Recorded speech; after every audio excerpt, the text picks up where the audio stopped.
सुप्रभात छात्रों।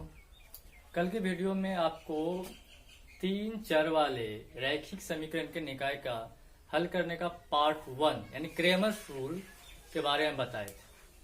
उस वीडियो में थोड़ा त्रुटि रह गई थी। हम इस वीडियो में उस त्रुटि को क्लियर करते हुए कुछ उदाहरण के सहारे आपको अच्छी तरह से क्रेमर्स रूल को समझाते हैं। हमने उसमें जो लिखा था व्यापक रूप नहीं लिखे थे, इसलिए व्यापक रूप में इस तरह से लिख लेना होगा a1x plus b1y plus c1z plus d1 equal to 0, a2x plus b2y plus c2z plus d2 equal to 0, फिर a3x plus b3y plus c3z plus d3 equal to 0। पिछले वीडियो में हमने क्या कर दिया था, इस d1 d2 को बराबर को इस पार लिख दिए थे, जिसकी वजह से आपको हिसाब बनाने में थोड़ी परेशानी हो सकती है। आगे जो किए थे बाकी सारे क्रियाकलाप आपका बिल्कुल ही सही था। जब आप ऐसे करेंगे तब जो है आपको यदि x का वैल्यू निकालना हो तो आप लिखते हैं x इक्वल टू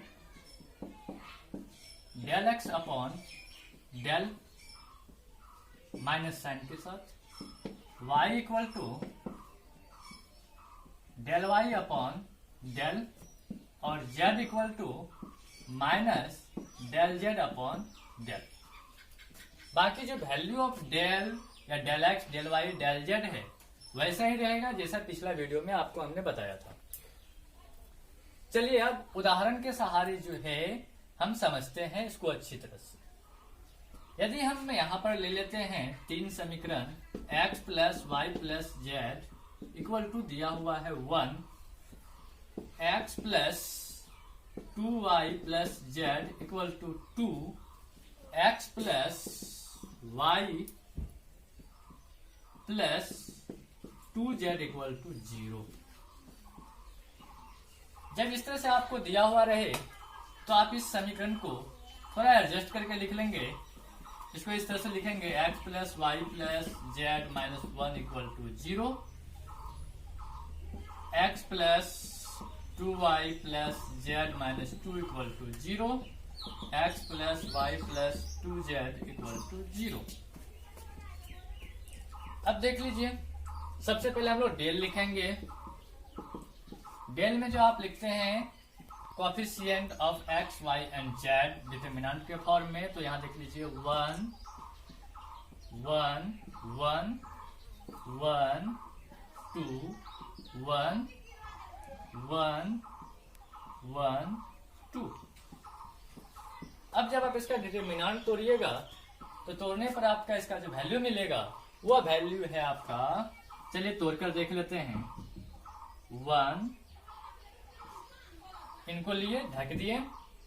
अब गुना कीजिए, 2 दूनी 4 माइनस 1 इसको इसके साथ। उसके बाद अब इनको लीजिए और इनको कीजिए, क्योंकि ये आपका ये 1 1 है, ये 1 2 है, ये 1 3 है, तो ये यहाँ पर माइनस साइन के साथ आएगा और 2 का 2 माइनस 1 प्लस 1, इनको ढकेंगे 1 माइनस 2, यहां हो जाएगा आपका 3 माइनस 1 माइनस 1, घटकर बचेगा 1 does not equal to 0।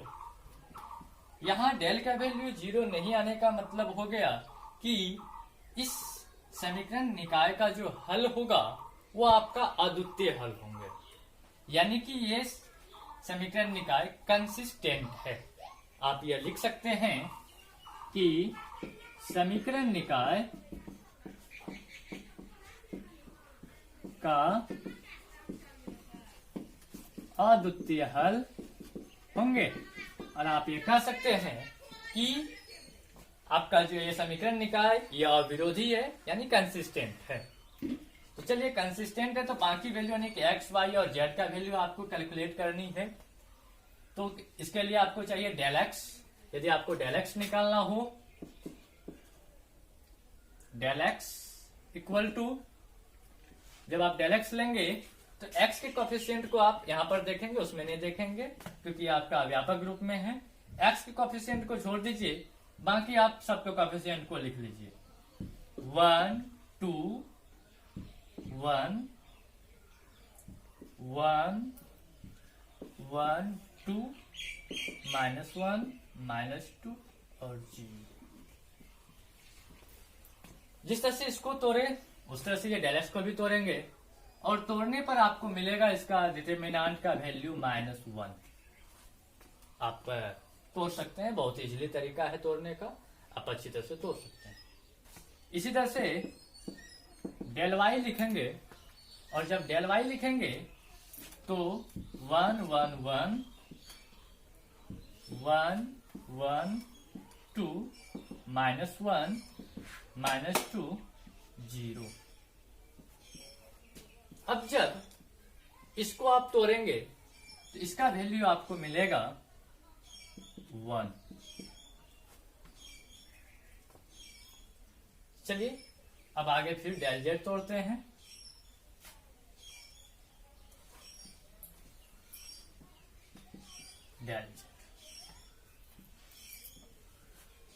Del Z को जब लेंगे तो जेड के कोफिशिएंट को छोड़ देंगे। 1 1 1 1 2 1 -1 -2 और 0। चलिए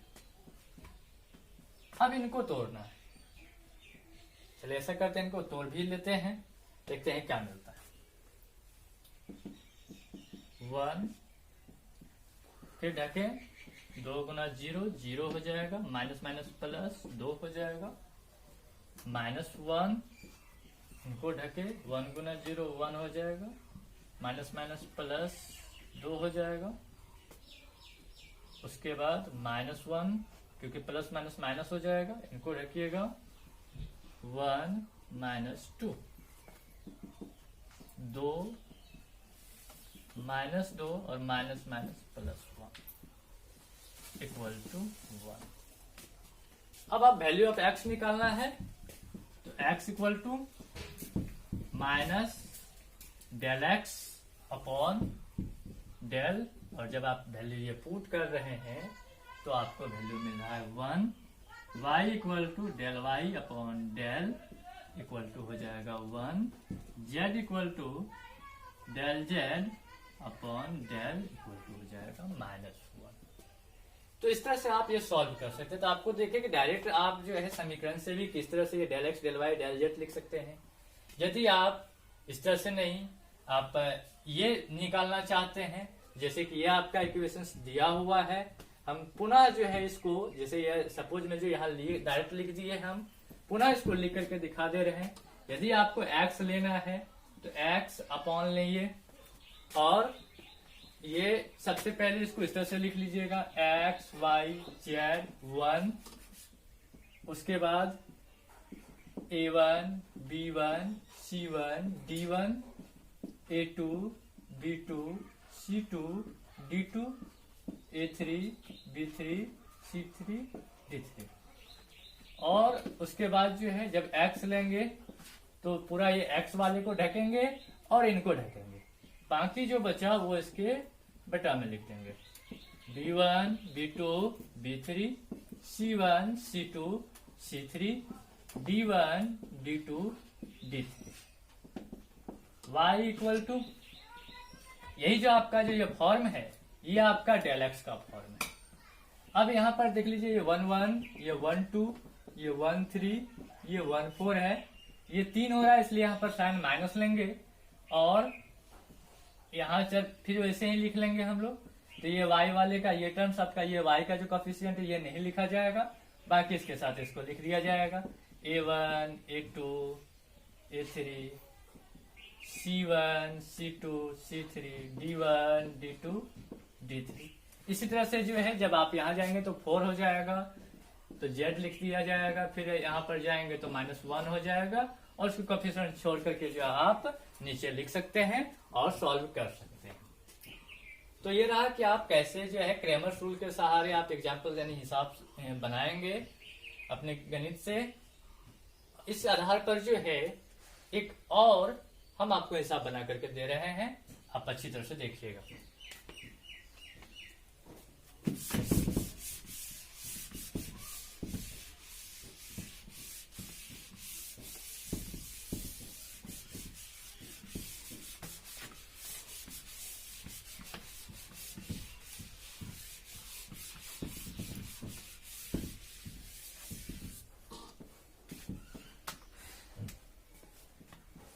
ये है आपका 2x plus p y plus 6z equal to 8। उसके बाद x plus 2y plus qz equal to 5, x plus y plus 3z equal to 4। फिर इसको जो है आप अच्छी तरह से लिख लेंगे, यानी इस 8 को इधर ले आएंगे, 5 को इधर ले आएंगे और 4 को इधर ले आएंगे।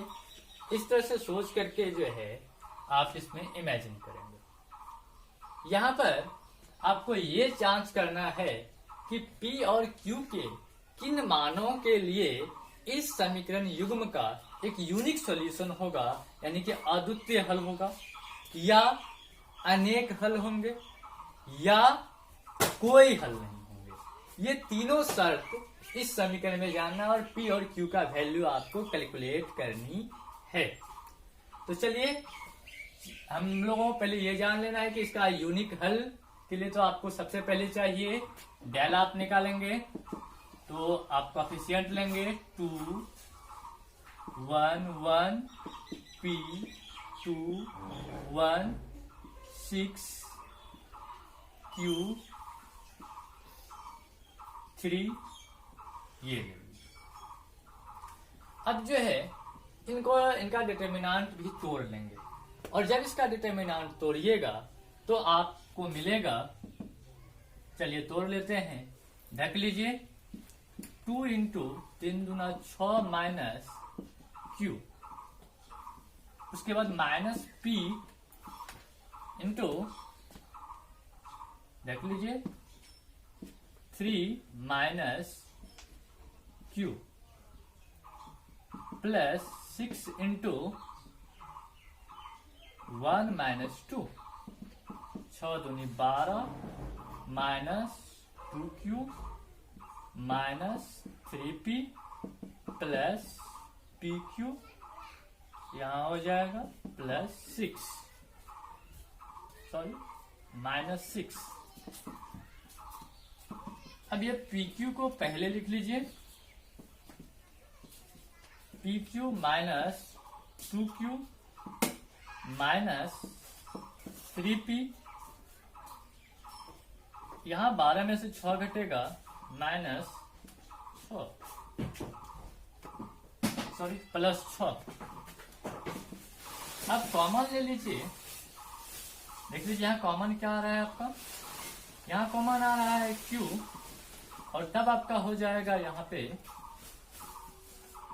P माइनस 2, यहाँ कॉमन आ रहा है माइनस 3, तो P minus 2, P minus 2 into Q minus 3।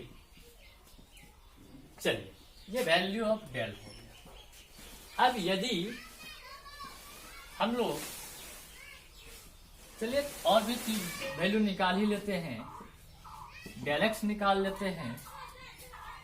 अगर आप डेल एक्स लिखते हैं तो चल एक्स के कोएफिशिएंट आप छोड़ देंगे, हो जाएगा P 2 1 6 Q 3 minus 8 minus 5 minus 4। हम इसको बराबर के साथ कंसीडर कर पा रहे हैं। और जब आप ये लीजिएगा तो ये जो वैल्यू जो आपको मिलेगा वो मिलेगा P minus 2 into 15 minus 4Q। इसी तरह से जब आप डेल वाई निकालिएगा तो डेल वाई में आपका हो जाएगा, y के कोएफिशिएंट को आप छोड़ देंगे 2 1 1 6 Q3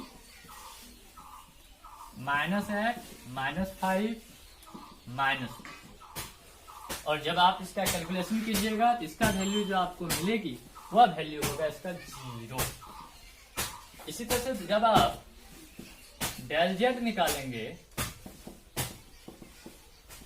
डेल जेड के लिए आपको इनको फिर आपको जेड के कोएफिशिएंट को छोड़ दीजिए, 2 1 1 P 2 1 6 -8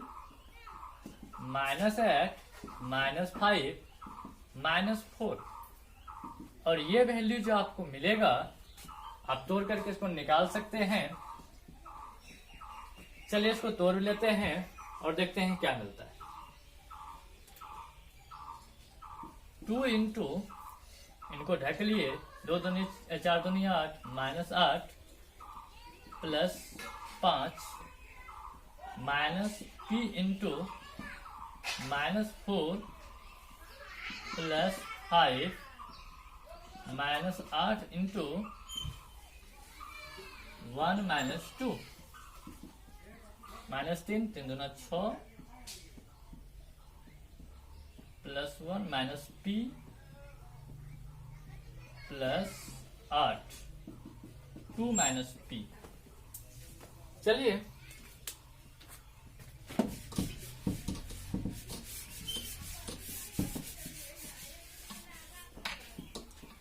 अब जो है हम लोग देखते हैं, अब इसका शर्त लेते हैं। सबसे पहले यदि जो है अद्वितीय हल के लिए जो आपका शर्त होता है, कंडीशंस जो होते हैं वह होते हैं कि ये del does not equal to 0। सबसे पहले फॉर यूनिक सॉल्यूशन, यानी कि अद्वितीय हल के लिए जब आपका इक्वेशन कंसिस्टेंट होते हैं, इस पर तो del does not equal to 0।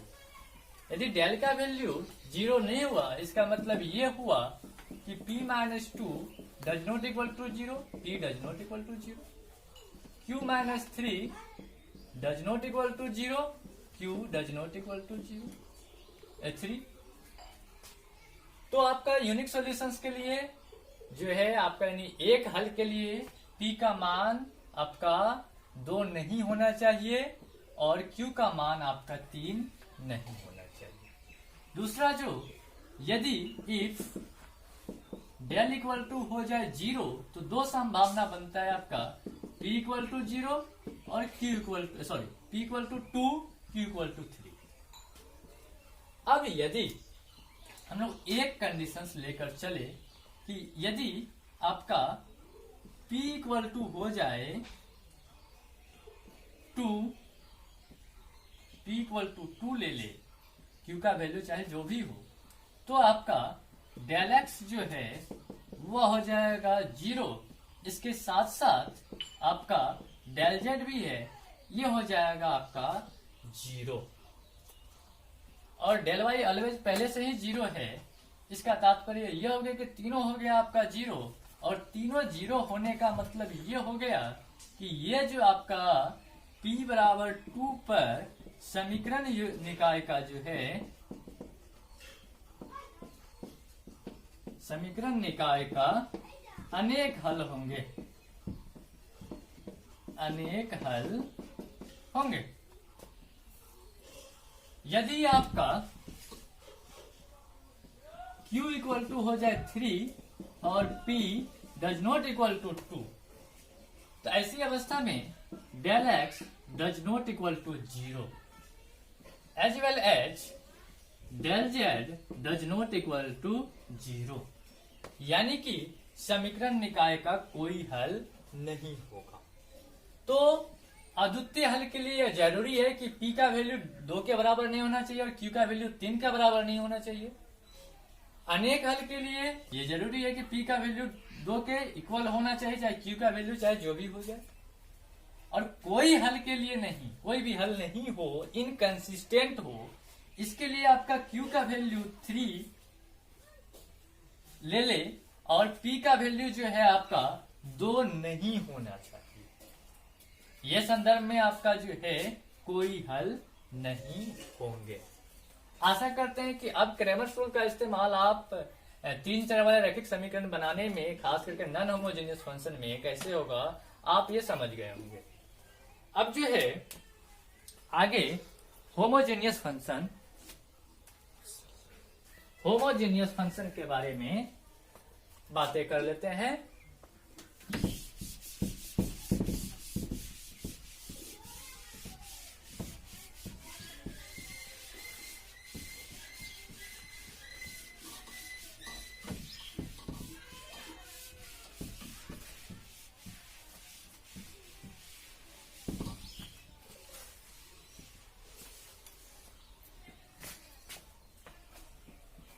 चलिए, हम लोग जानते हैं कि होमोजेनियस फंक्शन में 2 तरह के सॉल्यूशंस होते हैं, trivial solution, non trivial solutions.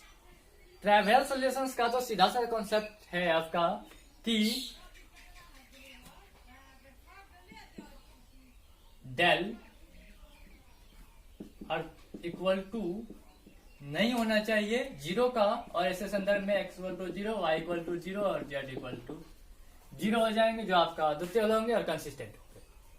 Non trivial यानी कि इनकंसिस्टेंट,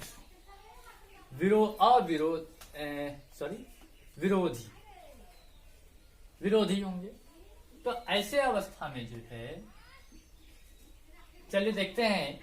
आपके मेरे पास एक हिसाब है, x plus y minus k z equal to 0, 3x minus y minus 2z equal to 0, x minus y plus 2z equal to 0।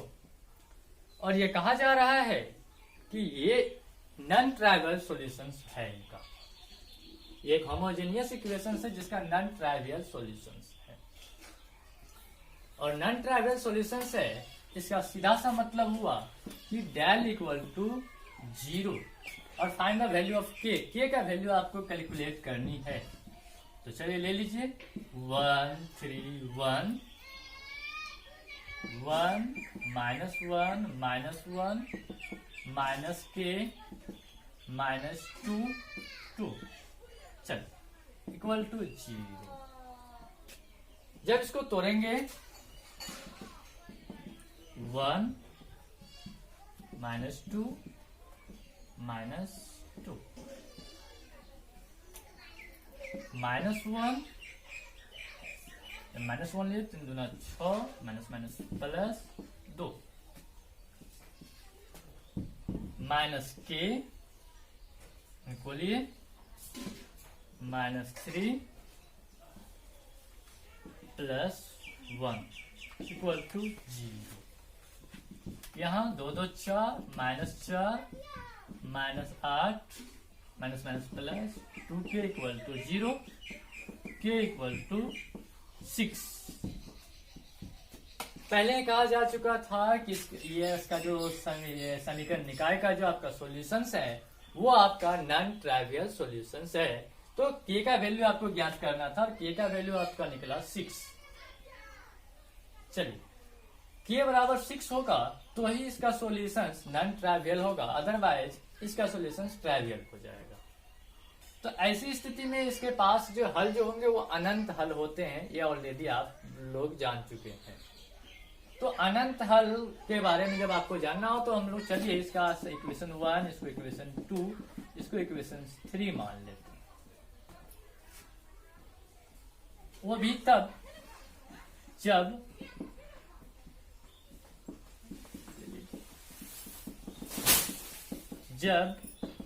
k equal to 6 हो तो समीकरण 1 एवं 2 को जोड़ दीजिए। जब आप दोनों को जोड़ेंगे तो 3 x 4 4x यहाँ 6 हो गया, और जब जोड़ेंगे तो -8z इक्वल टू 0। जब आप उसको उधर भेजेंगे तो आपको x इक्वल टू मिलेगा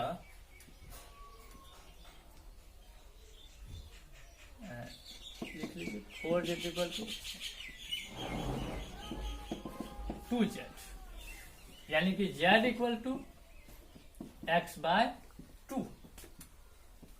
तो यदि समीकरण 1 को यदि k का वैल्यू 6 लेकर के आप देखें तो आप समीकरण 1 को लिख सकते हैं x plus y minus 6z equal to 0। Value of z अगर आप बैठा देते हैं तो x प्लस वाई, ये z है, माइनस 3x इक्वल टू 0। अब y का वैल्यू देखेंगे तो y इक्वल टू हो गया आपका 2x। इस तरह से इस प्रकार आप लिख सकते हैं k बराबर 6 पर जो है यदि आपका x इक्वल टू t हो जाए तो z इक्वल टू हो जाएगा t/2 और y इक्वल टू हो जाएगा 2t। ये आप t की जगह आप कोई भी वैल्यू ले सकते हैं, कोई भी आर्बिट्रेरी वैल्यू ले सकते हैं, जो आपका ये दिखा रहा है कि इसका जो इनफिनाइट सॉल्यूशंस होंगे। तो ये रहा जो क्रेमर्स रूल कल आप लोग पढ़े थे पिछले वीडियो में, उसका कुछ उदाहरण के द्वारा आपको समझाया गया। अगला जो वीडियो होगा उसमें आपको मैट्रिक्स मेथड से 3 चर वाला रैखिक समीकरण के बारे में बताया जाएगा। इसमें इतना ही।